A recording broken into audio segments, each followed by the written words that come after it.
Next Tipu 20-20-20 rules ಅಂದರೆ ಪ್ರತಿ 20 ನಿಮಿಷಕ್ಕೊಮ್ಮೆ ತಮ್ಮ ಸ್ಕ್ರೀನಿಂದ ಲ್ಯಾಪ್ಟಾಪ್ ಮೊಬೈಲ್ ಸ್ಕ್ರೀನಿಂದ ದೂರ 20 ಮೀಟರ್ ದೂರ ನೋಡಿ 20 ಸಾರಿ ಬ್ಲಿಂಕ್ ಮಾಡಿ ಝೂಮ್ ಇನ್ ಝೂಮ್ ಔಟ್ ಮಾಡಿ ಮತ್ತು ರೊಟೇಷನ್ ಮಾಡಿ clockwise anticlockwise. ಈ ಥರ ಮಾಡಿದಾಗ ಕೂಡ ತಮಗೆ ಮಯೋಪೆಯಿಂದ ತಪ್ಪಿಸಿಕೊಂಡು ದೃಷ್ಟಿಹೀನತೆಯನ್ನು ಅವಾಯ್ಡ್ ಮಾಡ್ಬೋದು.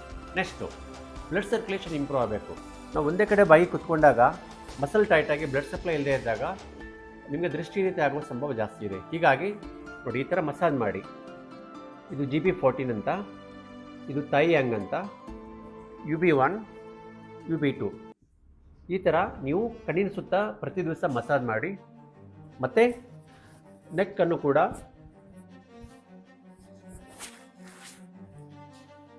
ನೆಕ್ ಮಸಲ್ಸ್ ರಿಲ್ಯಾಕ್ಸ್ ಮಾಡಿ ಬ್ಲಡ್ ಸಪ್ಲೈ ಇಂಪ್ರೂವ್ ಮಾಡೋದ್ರಿಂದ ಕೂಡ ತಮಗೆ ದೃಷ್ಟಿಹೀನತೆಯನ್ನು ಕಡಿಮೆ ಮಾಡ್ಬೋದು. ನೆಕ್ಸ್ಟು ಒಳ್ಳೆಯ ನಿದ್ರೆ.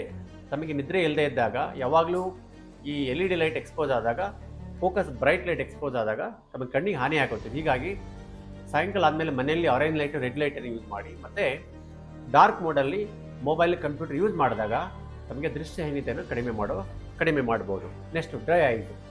ಯಾರಿಗಾದ್ರೂ ಡ್ರೈ ಐಸ್ ಇದ್ದಾಗ ಅದರಿಂದ ಕಣ್ಣಿಗೆ ಖಂಡಿತವಾಗಿ ಹಾನಿ ಆಗುತ್ತೆ. ಇದರಿಂದ ನಿಮಗೆ ಗ್ಲಾಕೋಮಾ, ಜೆರಾಫ್ಥಾಲ್ಮಿಯಾ ಮತ್ತು ಕ್ಯಾಟ್ರಾಕ್ಟ್ ಆಗೋ ಸಂಭವ ಇರುತ್ತೆ. ಹೀಗಾಗಿ ಆದಷ್ಟು ಬ್ಲಿಂಕ್ ಮಾಡೋದನ್ನು ಮರಿಬೇಡಿ. ನಿಮಗೆ ಡ್ರೈ ಕಣ್ಣಿನ ಸಮಸ್ಯೆ ಇದ್ದಾಗ ಡ್ರಾಪ್ಸ್ ತಗೊಳ್ಳಿ, ಅಥವಾ ಪ್ಯೂರ್ ಫಾರ್ಮಾಗ್ರೇಟ್ ಸಾಲ್ಟ್ NaCl ನೀರಲ್ಲಿ ಹಾಕ್ಕೊಂಡು ಸ್ಪ್ರೇ ಮಾಡ್ತಾರೆ. ನಿಮ್ಮ ಕಣ್ಣನ್ನು ಇಡೋದ್ರಿಂದ ಕೂಡ ಕಣ್ಣಿನ ದೃಷ್ಟಿ ಹಾನಿ ಆಗೋದನ್ನು ತಡಿಬೋದು. ಇವು ನಮ್ಮ important tips for good vision. Thank you.